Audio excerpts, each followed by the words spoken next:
What's up everyone? So I thought I'd come on here real quick and give a little intro before Past TJ shows you how to install the full send RC 5mm axles on the B17 here. You can see they're not on there anymore. They're actually on my deadbolt here. And that's with millstone wideners on top of them. I just wanted to show you the difference on a stock rig.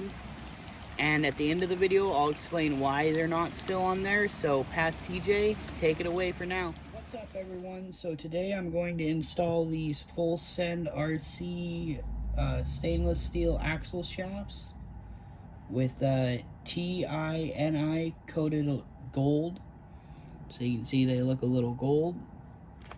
And we're going to put them on the B17 Betty so that it gives you an idea of how much wider it'll be.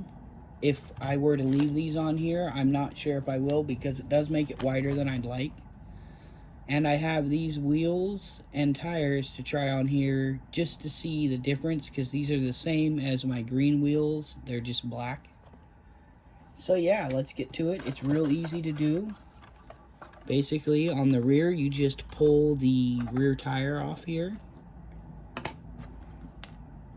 And that is a 4mm socket. Then you pull the hex off and the pin out, because you'll need them for the new axle. And then all you have to do is, dang it, butterfingers, you have to pull these two screws out. These just hold the bearing.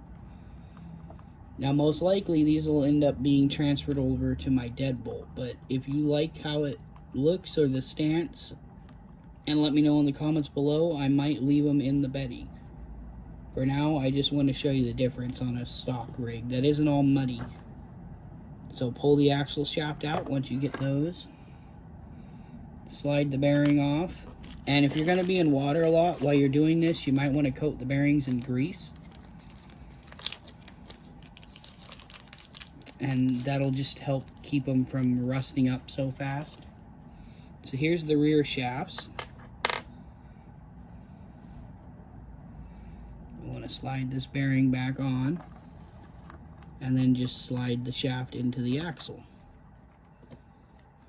After that, we can tighten the screws back down.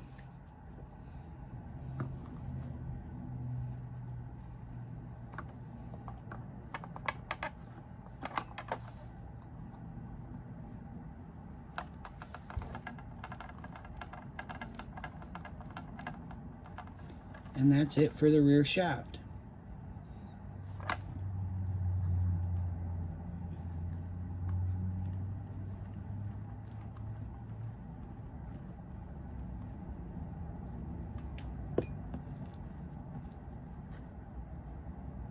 We want to put the rear pin back in.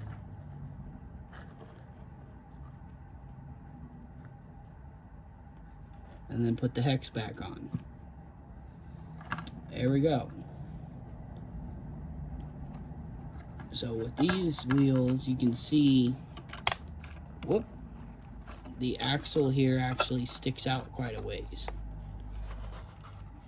And I'm not sure how I feel about that on this particular rig. And it's still going to be pretty wide. It looks pretty close though. So just let me know in the comments what you think. Okay. So, that tire sticks out quite a bit further now. And it's still going to rub even with the added width. So I'm going to do the front.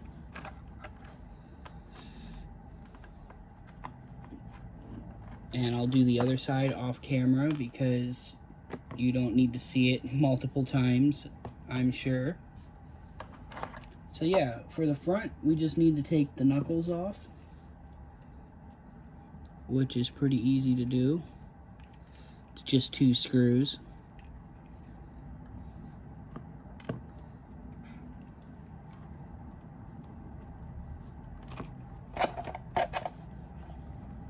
Grab onto this axle here. I'm trying to make it so you guys can see somewhat what I'm doing.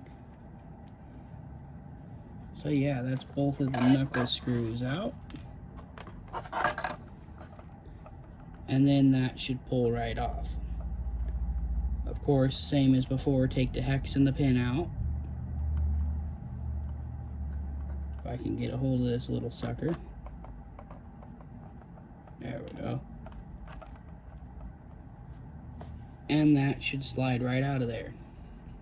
Now there is an O-ring inside of here.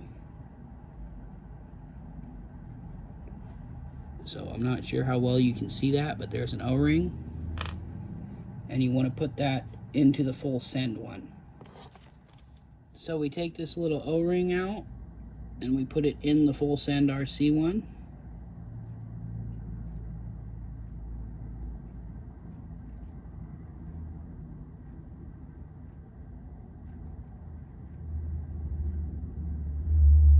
Whoop. It's so tiny, it's hard to see in there. And then we can put it back. Just be careful not to lose that little O-ring. I don't know how much it matters in these, but I'd rather have it than not have it.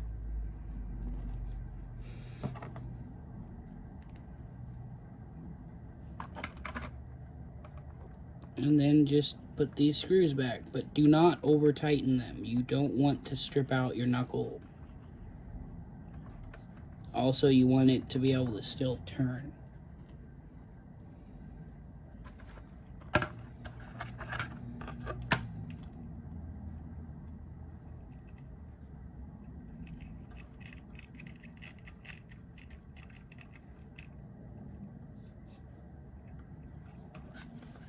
There we go. So after that, take this little spacer and slide it down over the axle. This is to keep the bearing in, because there's no screws on this side or on the front to hold those bearings in there. Then just add your pin back and put the hex back on.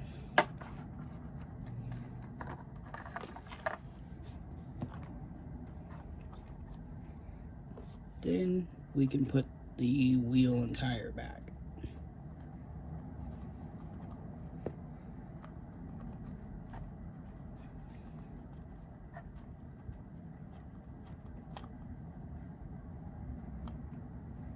Okay, so I'm going to do the other side real quick, and I'll be right back to show you the difference. Okay, so we got these axles installed, and as you can see, it's quite a bit wider.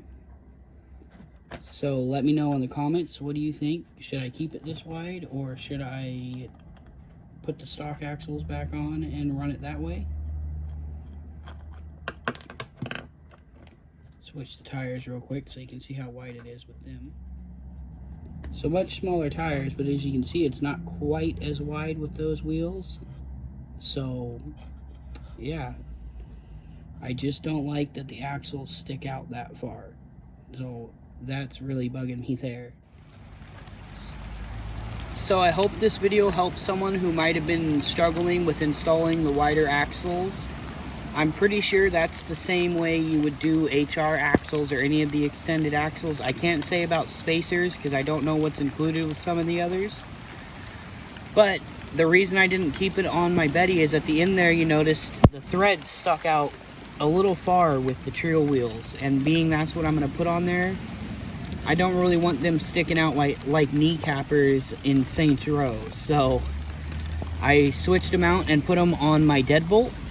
But I can tell you that it did actually improve the performance quite a bit because the axles are a little bit heavier and it widens it. So of course it's going to do a little better on like side hills and stuff. And I might talk about the benefits of a wider versus a narrower wheelbase in the next video if you want me to do that. So yeah, as always, don't forget to like and subscribe. It really helps the channel out. And hit that bell icon if you want to be notified of when I post. And be sure to use TJ the RC Guy promo code on Full Send's site to get 15% off your order. I'll talk to y'all in the next one. TTFN.